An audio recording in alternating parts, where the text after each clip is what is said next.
اس کے ایک اور علامت جس سے بعض دفعہ میں نے اس کا علاج کیا، صرف نزلے کی وجہ سے نہیں بلکہ بعض اور بیماریوں کا علاج ہوا اس کی ایک خاص علامت کی وجہ سے۔ بعض دفعہ لوگوں کو یہ خیال ہوتا ہے کہ میرا ایک کلہ بڑا ہو گیا ہے، کان بڑا ہو گیا ہے، ناک بڑا ہو گیا ہے، کوئی عضو سائز سے زیادہ پھولا ہوا ہے، اور یہ کوئی غیر معمولی نہ کوئی ایسی بات نہیں جو شاذ کے طور پر ہو۔ کئی دفعہ میرے سامنے ایسے مریض آئے ہیں، وہ کہتے ہیں کہ جی ہمارا چہرہ سوجا ہوا ہے یا ایک طرف سوجی ہوئی ہے اور دیکھنے میں نہیں ہوتی۔ یہ سیبڈیلا کی خاص علامت ہے۔ کوئی عضو مریض کو محسوس ہو رہا ہے کہ وہ بڑا ہو گیا، سوج گیا ہے، اور دیکھنے میں نظر نہ آتا ہو۔ یہ اس علامت پر جو بھی اس کی دوسری تکلیفیں تھیں وہ بھی ساتھ ہی ٹھیک ہو جاتی تھیں۔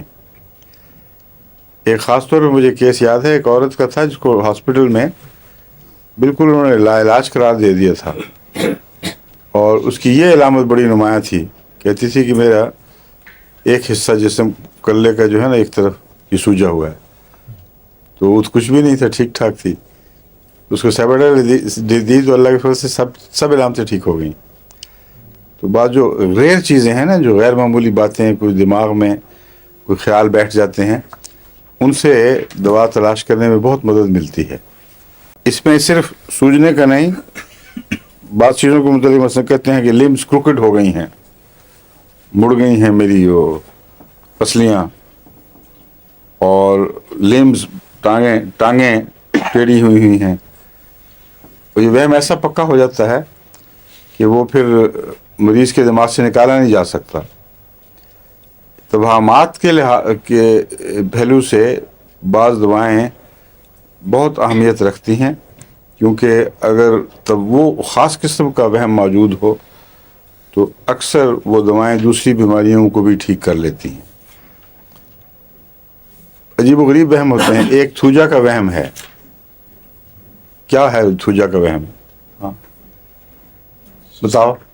مریض سمجھتا ہے کہ وہ شیشے کا بنا ہوا ہے، ٹوٹ جائے گا۔ شیشے سے مراد اس کے یہ نہیں کہ واقعتاً شیشے کا، وہ سمجھتا ہے بریٹل شیشے کی طرح ہوں میں، ہاں، اور میں جھنجھنا کے ٹوٹ جاؤں گا، یہ اس کو دماغ میں ہوتا ہے۔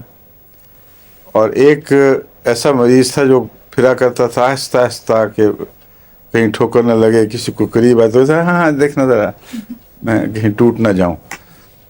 تو کسی نے کہا کہ اس کو سائیکالوجسٹ کے پاس لے جاؤ، وہ بھی ٹھیک کرے گا، یہ باقی باتیں کوئی نہیں کام کریں گی۔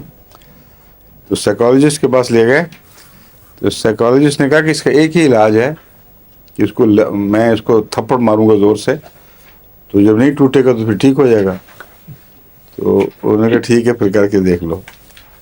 تو جب وہ بتا رہا تھا اچانک سائیکالوجسٹ نے زور سے تھپڑ مارا اس کو، تو جھن جھن جھن جھن کر کے وہی مر گیا۔ اتنا دماغ پہ شوق پہنچا، آواز بھی وہ نکالی جیسا ٹوٹ رہا ہو، باقیات مر گیا۔ یہ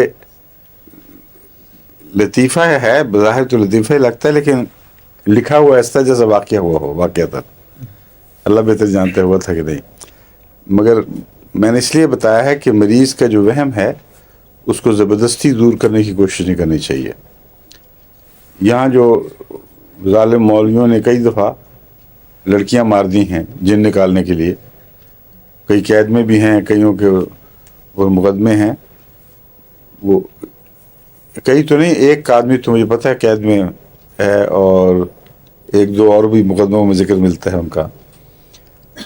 ان کا بھی یہی حساب تھا۔ وہ کہتے تھے کہ جن کا ان کو مار کوٹ کے ہم جن نکالیں گے دماغ میں۔ بعض تو سچ میں مولوی یہ سمجھتے ہیں کہ بعض آیتیں پڑھی جائیں تو ان سے جن نکل جاتے ہیں، اور اگر نہ نکلے تو پھر ڈنڈا اٹھا لو، مار مار کے نکال دو۔ تو بعض معصوم بچیوں کو اسی طرح انہیں مار مار کے مار دیا۔ نفسیات کا علاج نفسیاتی ہونا چاہیے، جسمانی علاج نہیں ہو سکتا۔ اور جو دواؤں میں نفسیاتی علاج لکھے ہوئے ہیں وہ دوائیں اللہ کے فضل سے کیور کر دیتی ہیں۔